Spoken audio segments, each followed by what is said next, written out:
will be joining us online. She is Jemma Lorenat of Pitzer College in California. Her title today is Instructing the Imagination, the Role of Place in Mathematical Training. Take it away, Jemma. Thank you. Thank you. Thank you for answering for everyone. So thank you. Obviously, I would much prefer to be there in person with you all. But thank you nevertheless for the opportunity to speak. And I'm excited to share this and for the Q&A. With some irony, my talk is going to be about people being in one place at one time, which is not what I'm doing this morning / your afternoon. So to begin with, I want to situate the importance of mathematical departments in mathematical training. And I'm starting just with some excerpts from student dissertations at Bryn Mawr College in the late 19th, early 20th century. In these dissertations, there's often an acknowledgement section to this day. And these are a selection of about half of the dissertations completed at Bryn Mawr College under Charlotte Angus Scott. And you can see her name appearing again and again in the acknowledgements of her students, thanking Professor Scott for an unfailing encouragement and assistance. To all these acknowledgements are due, and to Professor Scott, under whose direction this paper was written, I find it hard adequately to express my indebtedness and my gratitude for the inspiration derived from her unfailing interest in my work. In the third one, thanking for suggestive criticisms and unfailing interest in the preparation of this paper, etc. So what I'm trying to situate with this selection of excerpts is the importance of the department, the importance of supervision in the training of mathematical researchers. And that's going to be part of the focus of my talk today. Mathematical training is difficult to transmit through text alone. And this was something that was recognized by Scott at Bryn Mawr. I think this passage really nicely encapsulates what she was trying to do in teaching mathematics. College teaching in our subject must be alive. It consists in the transference and impress of thought, not of facts. Uniformity belongs to dried specimens, not to living organic growth. So mathematics as a living, changing thing that is taught in a personal environment where you're working alongside students, not just sending them text. Now, I will be primarily relying on text today to make this argument that mathematics is taught not through text alone. So maybe we can untangle that a bit in the Q&A. And the historiographical approach I'm going to be following here is linked to that of Moritz Eppel in his study of epistemic configurations from the early 2000s. So he begins by asking a series of questions about a certain level of inquiry. How are mathematicians at particular places and times led to try out certain definitions or concepts? How did particular mathematical problems emerge? How is it possible to frame conjectures that might eventually become theorems? Which means of proof were available at particular places and times, and how did mathematicians put them to use? How did they manage to convince others of the relevance of their definitions, as well as of the correctness of their theorems and proofs? How did, in and by all these activities, perceptions of and ideas about particular mathematical notions or objects change? So the idea of particular places here is really what I'm trying to dig out in this talk.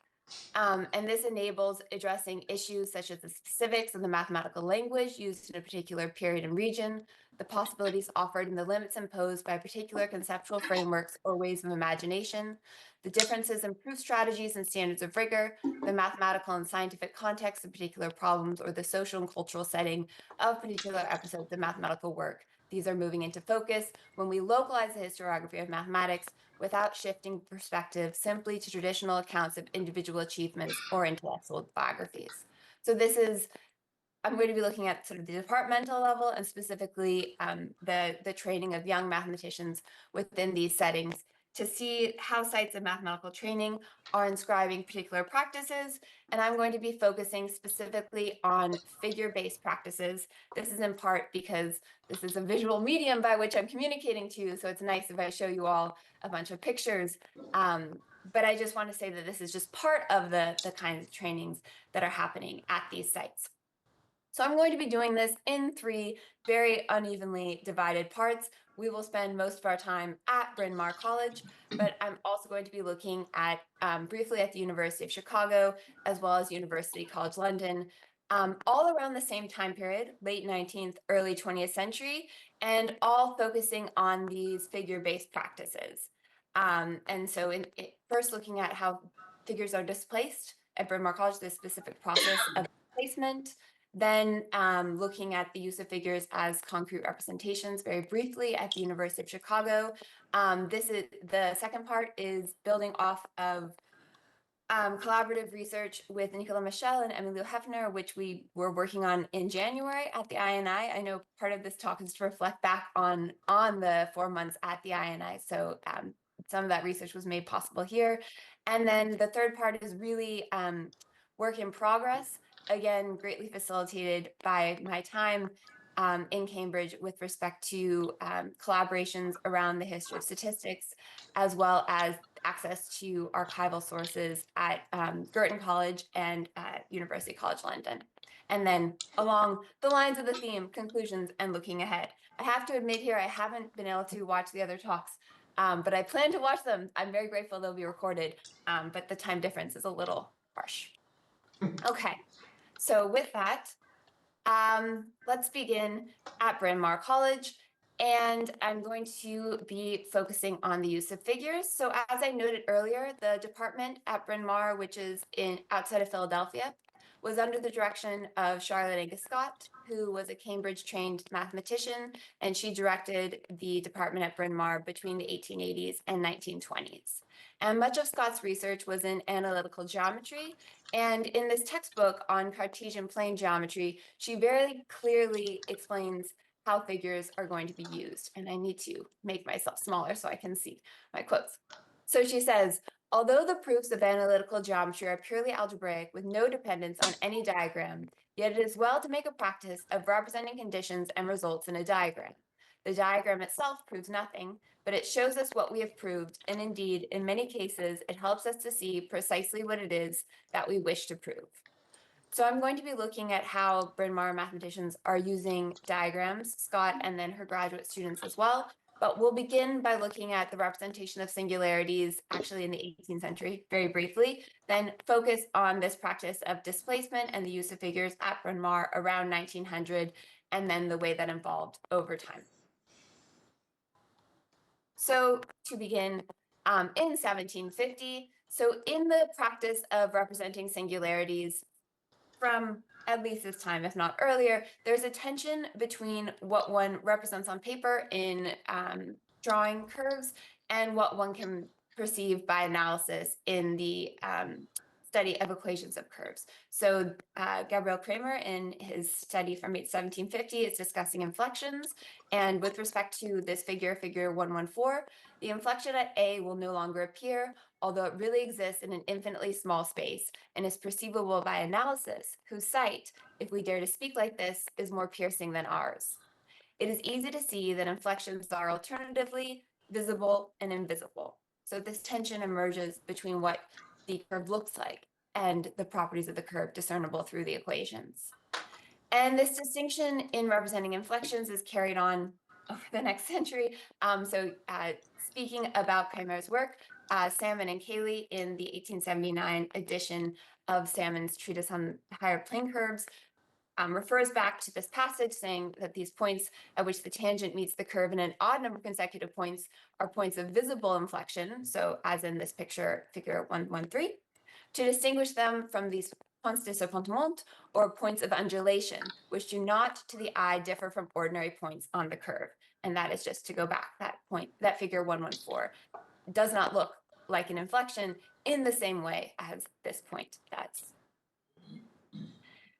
Another figure-based, so because of this tension in showing singularities, that sometimes they don't look like singularities, this is related to another practice in the study of the resolution of singularities, which is to graphically represent singularities on the point of coalescence, or the penultimate form of a singularity, right before all the points meet to form the singularity. And so here, again, from Salmon and Cayley, we have a figure, actually a series of figures of triple points right before coalescence. And here you can see that in figure 3, Salmon and Cayley talk about how this case, once those points meet, it will scarcely differ visibly from an ordinary point on the curve. This is just right here. I don't know if you can see my mouse, but the case 3 scarcely differs visibly from an ordinary point on the curve. But when the figure is drawn accurately, there is a certain sharpness of bend at the singular point. So again, attention in showing things, and here sort of stepping back a moment in time in order to represent the formation of a singularity graphically that will then be lost once the singularity actually exists. And this practice of showing penultimate forms becomes quite common in the study of singularities. So here is from Cayley's 1877 encyclopedia article on curves.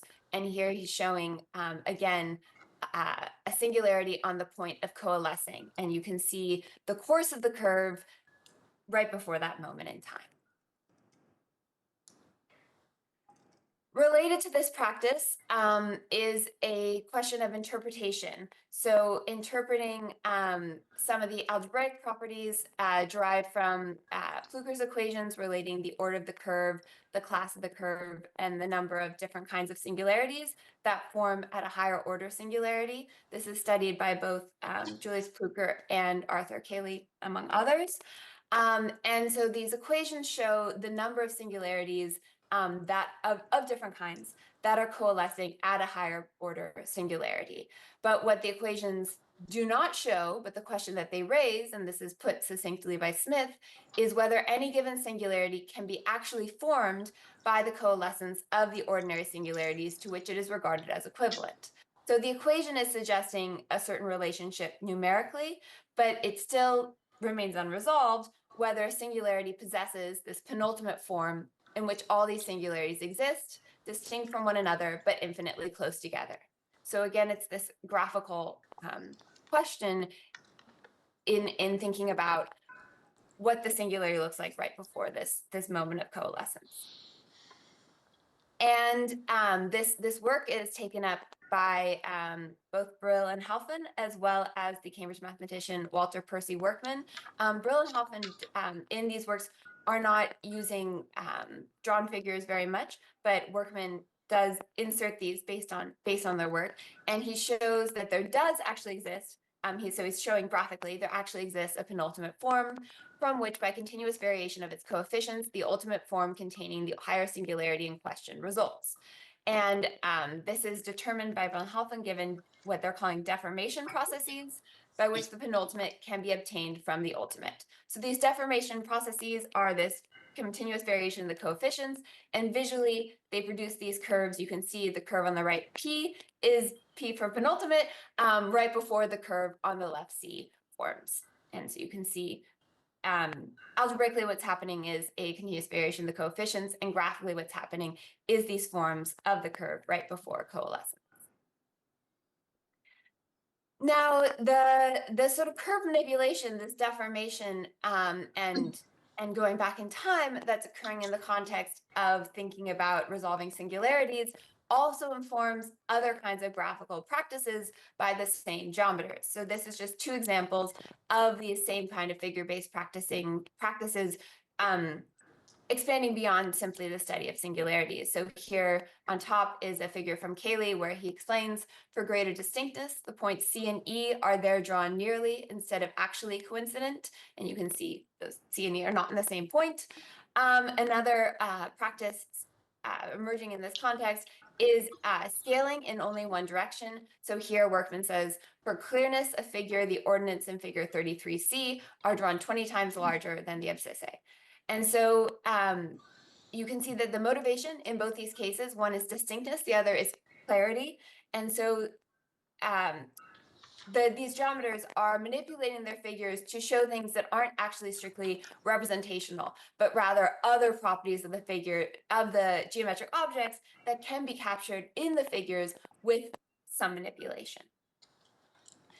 And this is the tradition that Scott is carrying on. So you can see she studied with Kaylee at Cambridge.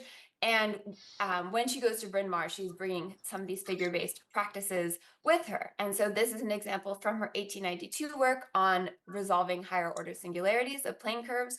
And you can see this deformation. In fact, she calls this displacement happening. So in the figure on the left, there is a point O, which is going to be a triple point, and the penultimate form of that point O is shown in this figure 14 on the left. But it's very hard because so much is happening at O. It's very hard to make out exactly how the curve is sort of going in and out at that point O. And so you can see then in figure 16 on the right that she uses this process, which she's calling displacement, which is linked to the process of deformation discussed earlier, where she's simply pulling apart the components of the curve at that point O. And in fact, this is an unlettered diagram. O doesn't really matter for figure 16. What matters is now you can follow the course of the curve in its process, in its loops, and then you can look back at O and sort of see how that's corresponding there. So it's a way of showing the process of the formation of the curve while losing actually some of the positionality of the curve. And in addition, again, with the justification of distinctness, so very much in line with the same kinds of motivations that we saw in Cayley and Workman, the addition of other graphical elements to these figures that are carefully explained are not really there. So here, for the sake of distinctness, the tangents are more widely separated than is justified by the construction, and the two branches that cross and recross at 1, 2, 3, etc. are drawn with inflections as the scale is too small to keep them distinct in any other way. So there's a certain liberty in how you can manipulate and represent figures, but also a great care and caution in alerting the reader exactly how the figures are being changed and what sort of information the viewer can draw from those figures in looking at them, and what's been added just for distinctness and isn't a real property. And again here, a displacement happening to show the components of the curve, so we can see the course of the curve, so privileging the formation of the curve rather than its eventual appearance. Now, these sorts of steps in representing singularities or penultimate forms of singularities eventually lead Scott to much more abstract and schematic diagrammatic practices. So this is quite an interesting figure. So the penultimate form is shown here under A, and we can see that there is a singularity is going to be forming at O, but again, the course of the curve is only actually represented under O. So we have this sort of displaced form, again, unlettered under O, showing the path of the curve in this formation of the singularity. And then on the right are two interesting figures. So in figure B, this is a representation of the number of turning backs of the curve. So it's actually a way of counting the reversal in direction in the path of the curve. And this corresponds to the order of the singularity. So if you can count the number of turning backs of the curve in this course, that corresponds to one than the order of the singularity. And so this is actually a more of an arithmetical counting device, a way of looking at the figure that way, and the arrows are showing the change in direction. Similarly, the class of the singularity can be counted by looking at the number of turning backs of the tangent line. So the tangent line is changing directions twice in this case, and that corresponds to, it's turning back once, which corresponds to the fact that the class of the singularity is 2, and those counts are given here in the parenthetical. So this really drawing apart of the elements of the curve in order to highlight certain features that aren't about representing the form of the curve, but rather different properties of the curve that can actually be picked apart from the figures if they're drawn with a certain amount of accuracy and then separated appropriately. And an even more abstract diagrammatic concept that Scott adapts in this has to do with the inversion of the curve, again, in the resolution of singularities. And here, if you look at the figure on the right here, you can see that this dashed line is actually corresponding to some unknown possible number of inversions that's happening between the form of the curve here at where there's x equals 0, y equals 0, the curve is of a certain form. And then after a certain number of inversions, we have a curve looking of a different form here. And this, it becomes even more abstract, actually, in this. So the previous slide was Scott's textbook, but then this is research on the same topic. And here, this actually, I mean, this reminds me a lot of actually a circuit diagram, which is an interesting parallel being used in the study of singularities here. But what Scott is looking at is the relationship between the class and the order of the curve, as well as the least common multiple of the order and then the class plus the order, and sort of going through, again, there's sort of some arbitrary number of arrows here with these hatched lines indicating some number of inversions will take place until we get to the next point we're going to study, and then moving along the tangent line now upward, again, some number of inversions are taking place. And Scott offers this figure almost more like a like graph paper or like a coordinate plane in which one could place your choice of curve or singularity and then work through this process. So this is really showing what one could do in the resolution of a curve, more of a process without actually representing any one specific curve in this case. So we can see that the study of singularities is opening the door to these more abstract diagrammatic forms that are capturing different visual elements, but in a way that really has nothing to do with what the curve looks like. And these kinds of figure-based practices are adopted and are quite evident in the research of Scott's students. So to just pick a couple of examples to begin with, her first doctoral students, Isabel Madison and Ruth Gentry. This is from Isabel Madison's dissertation. And Madison explains that the arrangements are shown in figures 23 and 24, which are diagrammatic, not giving the actual appearance, but indicating the sides on which the different curves touch. So again, very careful language explaining what one can take from the provided images and what is not represented. Similarly, in the dissertation of Ruth Gentry, which was published the same year, the dissertation is on forms of plane quartic curves. It's a very visual dissertation. And Gentry explains her plates at the back of the book and what one can take from them. So they're only rough drawings intended to illustrate the salient features of the types. And again, there are certain purposeful manipulations. Some or all of the ovals would probably be impossible with the remainder of the figure as drawn, but they are inserted to make the divisions of the plane in which they belong when the constants are such that the ovals do exist. So showing impossible properties in order to make them perceivable by the eye. Similarly, although the figures are only approximate, still a certain measure of accuracy has been aimed at. The bays, those are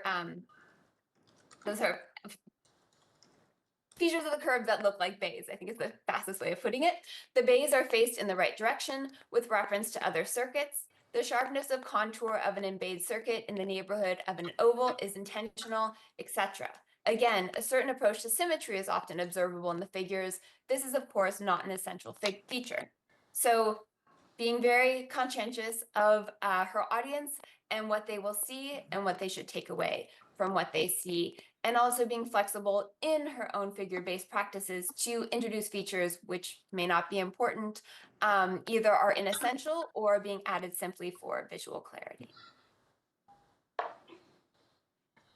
So while I'm focusing on Bryn Mawr and I'm showing the Cambridge lineage, these practices don't exist in isolation. It's not like Bryn Mawr is simply adopting these figure-based practices without any conversation with the wider mathematical community. And in particular, there are a couple links to Göttingen that are worth highlighting. So the first is the concept that Klein introduced of naive versus refined intuition. So writing about the use of compartments, which are these numbered sections of the plane, Scott explains that these compartments serve in the first instance as a convenient symbolism for the expression of the algebraic results that present themselves. But as the laws formulating the arrangement of the compartments are gradually established, the compartments themselves can be used in the proofs without impairing the rigor of the argument. The compartment idea is intended to appeal not to naive intuition, but to refined intuition. So this idea of refined intuition is quite strongly linked to these careful written explanations of what one can take away visually from the figure. Similarly, in 1900, at the Paris ICM, Scott goes and reports on the talks at the Paris ICM, including Hilbert's talk. And given her careful work on figures, she is quite in accord with Hilbert's emphasis on graphical symbols. So this is Scott's account of Hilbert. The proper treatment of any problem depends on 1, a complete system of axioms by means of which the conceptions are defined, 2, a system of symbols appropriate to the conceptions with which the problem deals. Thus, a demonstration by means of geometrical symbols is as legitimate as an arithmetical one, provided that the axioms on which it is based are perfectly understood. So this elevation of geometrical symbols as equally legitimate to arithmetical ones, and to compare to Hilbert's own text. And this is from the translation into English by Mary Frances Winston, who actually studied both at Bryn Mawr and in Göttingen. Her translation of Hilbert goes, so the geometrical figures are signs or mnemonic symbols of space intuition and are used as such by all mathematicians. The arithmetical symbols are written diagrams, and the geometrical figures are graphic formulas, and no mathematician could spare these graphic formulas any more than in calculation the insertion and removal of parentheses or the use of other analytical signs. And I think this is clearly seized upon by the Bryn Mawr mathematicians as in sympathy with their approach to figures as something like graphic formulas in which you are showing certain properties graphically. And to look at some of the later work of Scott's students that is coming after this incorporation of Hilbert's address. And in fact, Ragsdale's dissertation is in direct response to Hilbert's work. Her work is contributing to Hilbert's 16th problem. And you can see in her use of figures, she is again adopting these same practices that we see at Bryn Mawr, explaining that the curves are much distorted, inflections being inserted where none exist, in order to bring the figures within the scale of the paper. The figures represent the distribution of the ovals of the curves accurately only with respect to the number in different regions of the plane.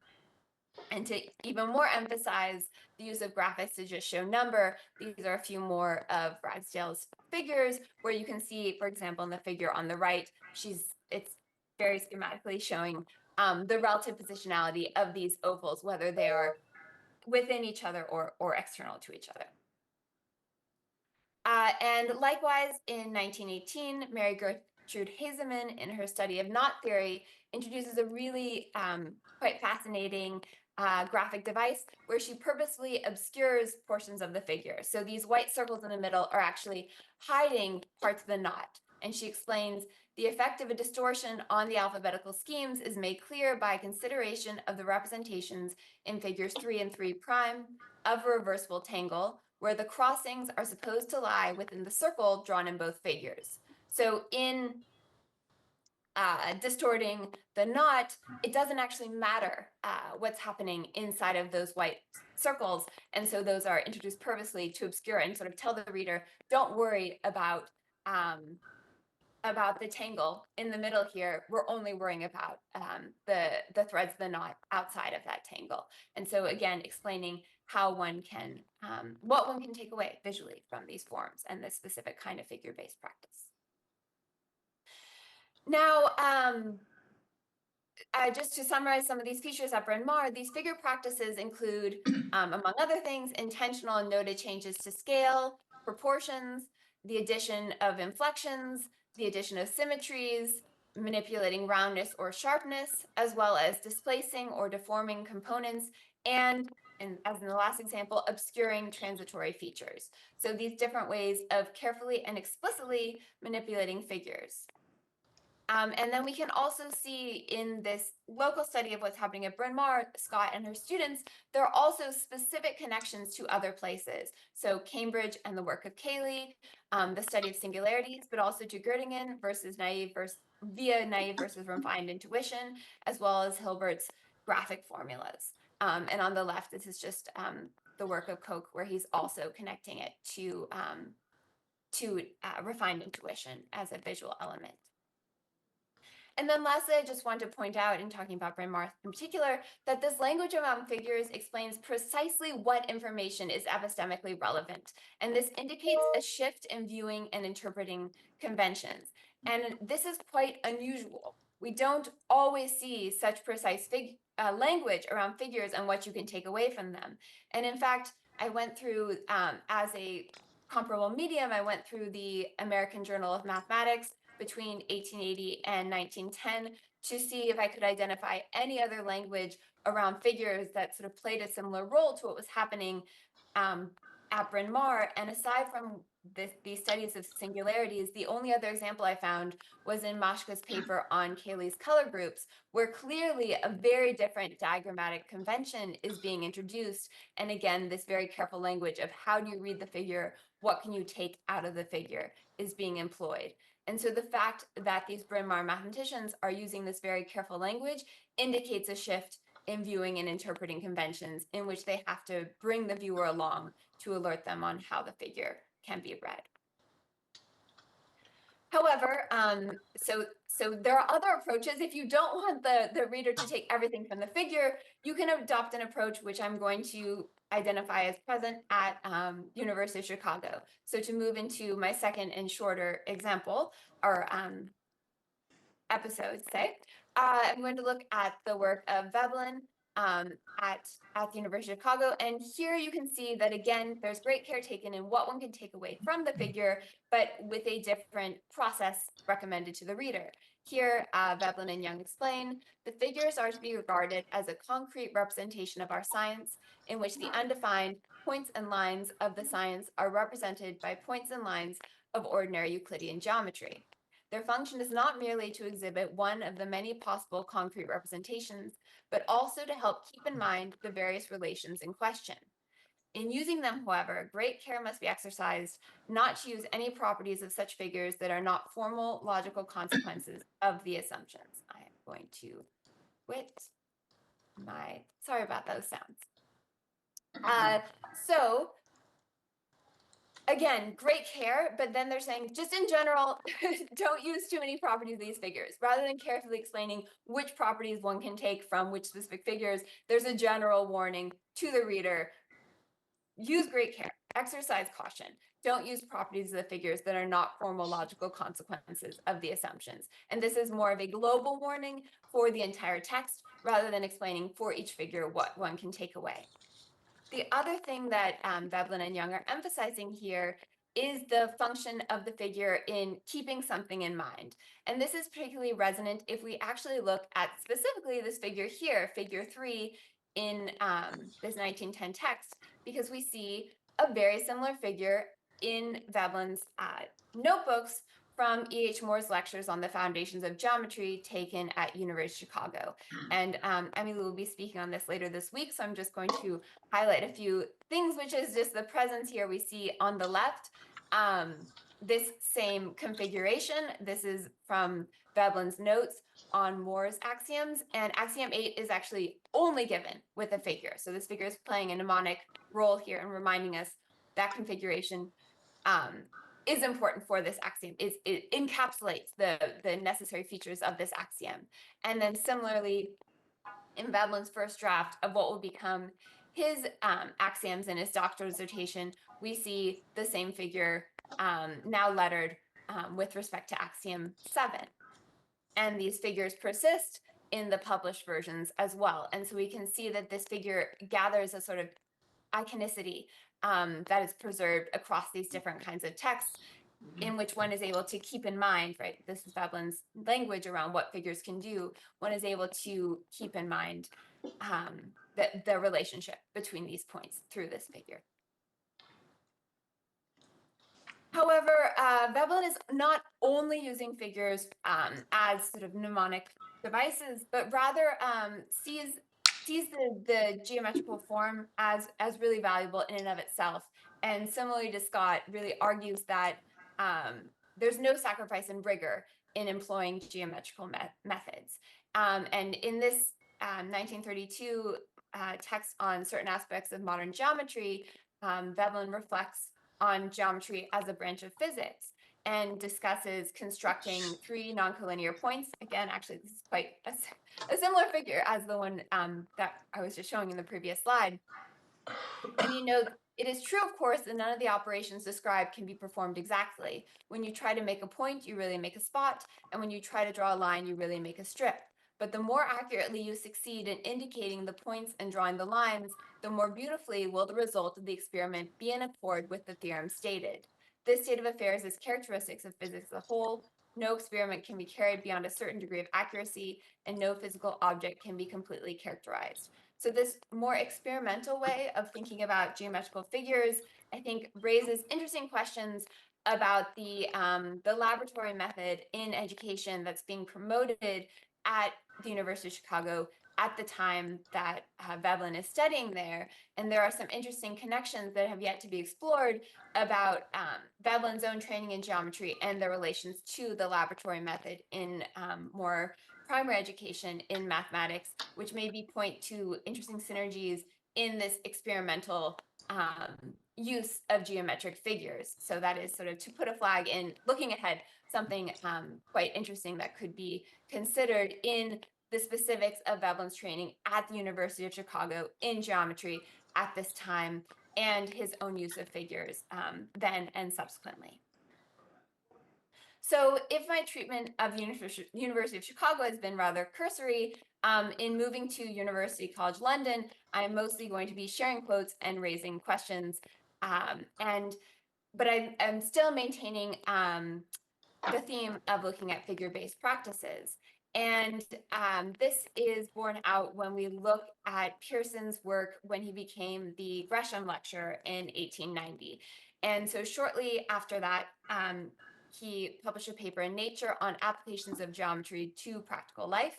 And he's talking about his approach to the figure, which is actually quite different than Scott's or Hilbert's, quite separating symbols and graphical elements. So he says, problems which when clothed in mathematical symbols only served to appall the practical man became intelligible to him when hieroglyphics were replaced by curves upon the drawing board. The success of this particular union of practice and theory is largely, I believe, due to the choice of a geometrical method, to the recognition that form and figure are more easily realizable by the average mind than symbol and numeric quantity. The theory does not need to be superficial, but it must be of a kind which the practical man can grasp. The calculations must be made in a form which appeals to his imagination. And in the particular sciences preliminary to the engineering profession, this has been largely done by the aid of geometrical and graphical methods. So Pearson, also trained at Cambridge in the 1870s, really at the same time as Charlene and Scott.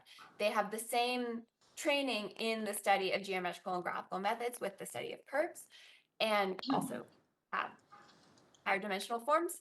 But Pearson is taking this in a different direction because he turns then to the study of statistics. And as has been identified by Ted Porter in his biography of Pearson, at the moment Pearson took up statistics as a topic of investigation, he was entranced by the power of graphs, and under their sign, his statistical program was conceived. For the first few years, Pearson's statistical ambitions were encompassed within his program for graphical statics. So really taking these figure-based practices from the study of statics, from engineering, and applying them to statistics. And I purposely have some figures here which are misaligned because this is their alignment in the book. So maybe in the room, I can't see you all, maybe everyone's head can be tilted to look at these figures. And so I want to briefly ask the question, since Pearson was invested in these figure-based practices within statistics, to what extent is this apparent in the publications that are emerging out of his biometrics lab at University College London? To what extent do we see all the researchers in this space adopting similar figure-based practices, or what kinds of themes can we see in looking at the collective use of figures in this site?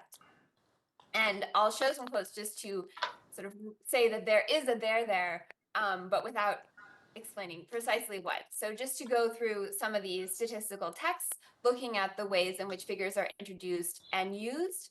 So here in this article on variation in man and woman, Pearson notes that if we compare the observation polygon, which is the solid line, and the theoretical frequency curve, which is the dotted line, in the accompanying diagram, which represents the variation in stature of 25,878 United States recruits, we notice a close accordance. So there's an observational practice happening here. And then he explains what the mean height and standard deviation are, and then it says this latter fully suffices to enable the mathematician to construct the theoretical curve and so to describe the distribution of variation. So the goal of these statistical observations in this gathering of data is to get a curve, and the curve is the solution in a way to these statistical problems.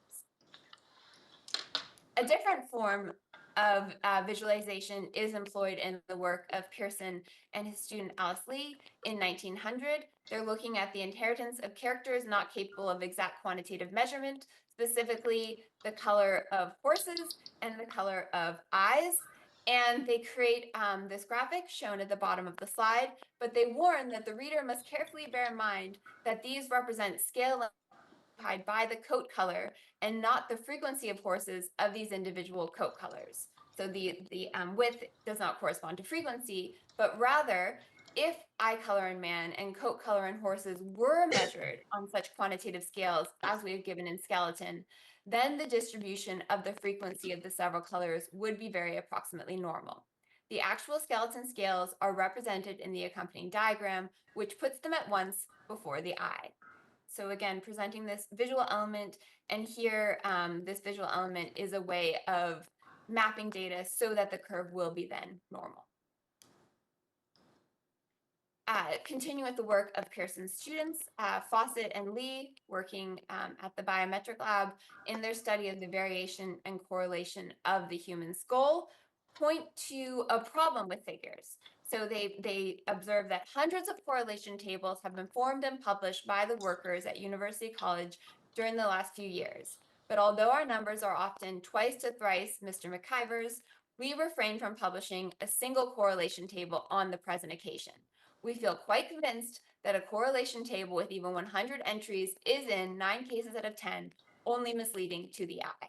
So here, the avoidance of a graphical element, in this case a table, because it is misleading. It's actually giving a false sense of accuracy that isn't really borne out by the sample size. That said, Fawcett and Lee do employ other graphical elements. Here we can see some of their frequency curves and as well as the theoretical curves for different features of these skulls that they measured. And the language in which they talk about the role of these diagrams is quite interesting. So turning now to the graphical and analytical representation of cranial variability, it was impossible to give diagrams of the 47 characters dealt with for the two sexes. Accordingly, a choice was made of 12 characters, and the curves calculated and plotted in 24 cases correspond to these characters for the two sexes. And I want to point just to the work of making figures, which is very important. The laborious calculations required are largely due to Dr. Alice Lee, and for the draftsmanship involved in converting her numbers into diagrams, we have to thank Mr. Carl Tressler, formerly one of the demonstrators in the Department of Applied Mathematics at University College London. The general fit and smoothness of Mr. Tressler's diagrams is the best verification of the accuracy and completeness of Dr. Lee's work. So the relationship here between the raw data, the graphing of the raw data, and then the smooth curve that captures some features of the raw data is a very important tool in the statistical practices that are happening at University College London under Pearson's direction. And so this is just to say there's more work to be done here in the specific figure-based practices that are happening in a very different context, although the same time period as the work of Scott, as well as what's happening at University College London. So how can we look at the ways in which figures are being used across these texts in this particular site? And it may seem I've gone quite far from Bryn Mawr and Scott, but in fact, in 1909, Scott offered a course at Bryn Mawr on graphical mathematics, which, given the title, very surprisingly, is a course on statistics. As the course catalog explains, the course deals with statistical work, probability, and theory of errors. It is recommended to students of economics as well as to students of physics. And I've searched and I actually have not been able to find another course in the United States on graphical mathematics that's a statistics course. So and maybe I'm missing something. So if you have leads here, I'd be delighted to hear them. But this points to an interesting connection perhaps between what Pearson is doing with graphical mathematics in statistics and what Scott is teaching in this brief several-year interval in which he offers his course on graphical mathematics, which is really graphical mathematics within statistics. So clearly, looking ahead, there's much to be done, but sort of zooming in on a few points that I want to raise here with respect to this departmental scale and looking at figure-based practices at these specific sites of mathematical training. First, this departmental scale facilitates what Paula Finlan calls eccentric biographies, and that draw attention to mathematicians that do not become the subject of biography. And you can see that's a much more expansive group of mathematicians in what I was discussing today, not simply Scott and Veblen and Pearson, but rather other people who are working with them. Similarly, by looking at the scale of the department, especially around 1900 and forward, the historian can observe collaborative dynamics among mathematicians, representing an emerging way of doing mathematics characterized by sites of collaborative research, like the Isaac Newton Institute, right? These sites where mathematicians are coming together, working together, and producing work that bears interesting thematic resonances because they work together. And looking ahead with local knowledge traditions, some possible directions, diachronic or synchronic comparative analyses. So I was looking more synchronically, but one could certainly look at a specific place over time, seeing how different mathematical practices are changing in that place. And while I focused on textual evidence, it certainly relevant, and in other work, I've explored different kinds of evidence for the impact of place, biographical, material, institutional evidence, to name a few. And then finally, we can see that these practices are not simply bound to one place at one time, but may travel between locations, or indeed may remain bound to specific places. And so asking the question of why some practices travel while others don't is quite interesting to consider in this study. So thank you for your time, and I look forward to your questions.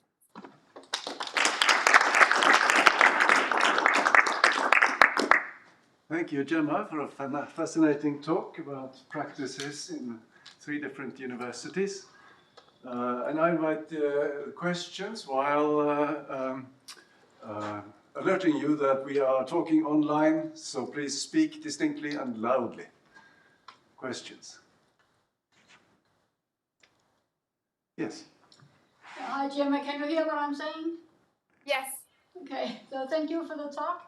I think in the beginning you said something about that it was also about mathematics not only being taught through text. So what are discussions here among these practitioners about teaching? Yes, a little bit.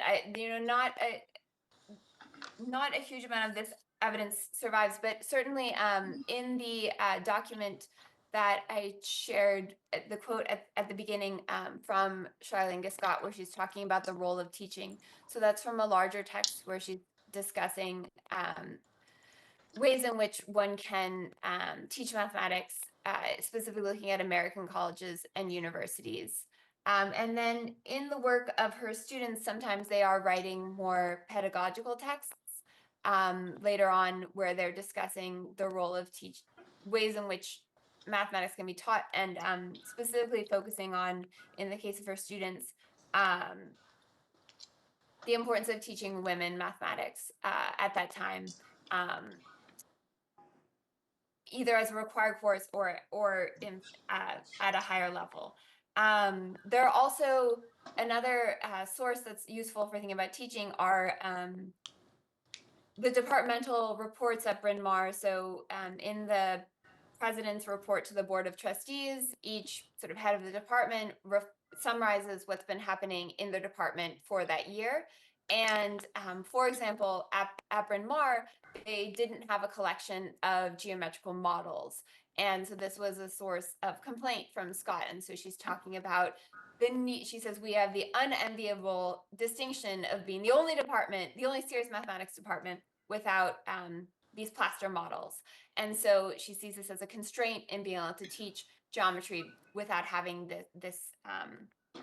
these concrete objects to use in the classroom. So there are these hints at what's happening in teaching, how teaching is working. There are also some letters from students where they talk about their classroom experiences. There are many gaps in the materials that speak to teaching, but we do get a sense of the way in which the classroom is being run here and there that point to a very small classes, very collaborative classes where they're actually often problem solving based, where they're working through problems together. Okay, thanks. Jesper? Oh, hello, Jemma. You were talking about Veblen and the relation between axiomatic geometry and then this diagrammatic geometry. And you said that they thought they were, or he said that they were analogous. But which one is the analogy of what? I'm asking because according to Jenslev, the Danish mathematician, he had this idea that it was the real geometry which was the real thing, and the axiomatic geometry was just, what should I say, an analogy of that allowed you to deal approximately with the reality. So for him, for Jenslev, it was the Hilbert axiomatic system, which was the approximation, and according to Jenslev, actually a very bad one, because, for example, the axiom of saying that through 2 points there is only one line is very bad if the 2 points are very close to each other, for example. So I would ask you, what is then the real geometry, and which one is the which one is the approximation? Thank you for that question. I would have to spend more time with Veblen with that specific question in mind. My first thought would be that I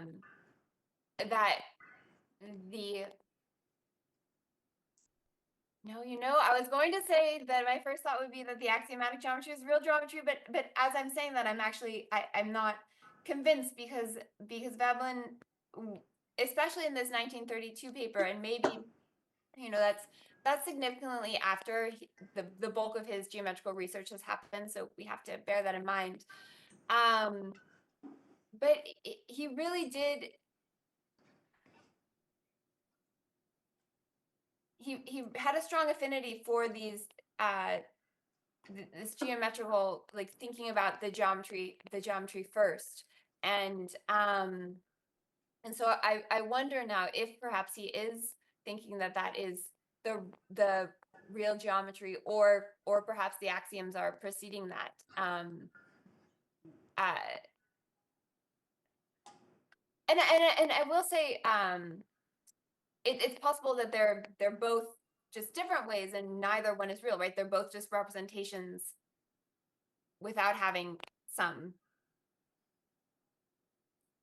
prior thing that like one is not better or more real than the other, that they're both just different ways of representing the same thing. So I will think about that more, but thank you for that question. And it's nice to have a counterpoint where someone is being more explicit about that. Thanks, Jemma. That was great. Could you say something about how these they drew the curves and how these curves were actually generated? Because that seems to me to be quite a tricky thing. Yes. So at Bryn Mawr College, and this is something that Scott is absolutely taking from her training in Cambridge. There was a mandatory course on curve tracing that all students either had to take as undergraduates, or if as graduate students they didn't have sufficient training in curves, then this would really be preliminary to taking some more specialized upper division mathematics courses as graduate students. And so the curve tracing course was essentially working from algebraic equations to draw curves using a variety of different methods. And so for example, like looking at singularities, focusing on what's happening there, looking at when the curve goes to infinity. Also, Scott introduced this method called the method of exclusions, which was like dividing up the plane into different components to see where the curve will pass and not pass, and sort of creating a grid based on different it's hard to explain this at a concrete example, but dividing up the plane into pieces where the curve will or will not pass, and that allows drawing the curve. Now, once you're working on these penultimate forms, that is not going to necessarily, I mean, that will get you some of the way there, but then it becomes much less algorithmic, right? You can't just follow this set of prescribed processes, and really much more approximate. I wish I had more drafts of what these curves looked like in the process of formation, because one gets the impression that there must have been many drafts, and there are hints here and there in the text at the amount of labor involved.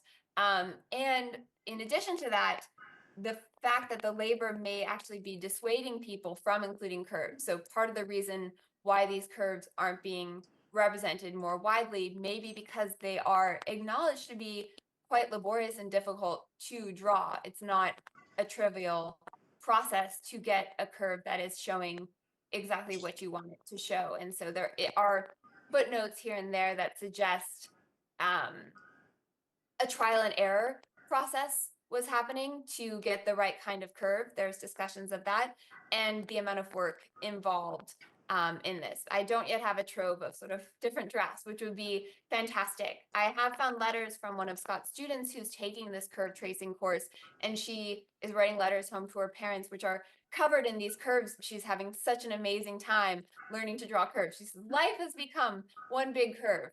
And she has all these little curves in her notes, and talking about working from the equation to the curve.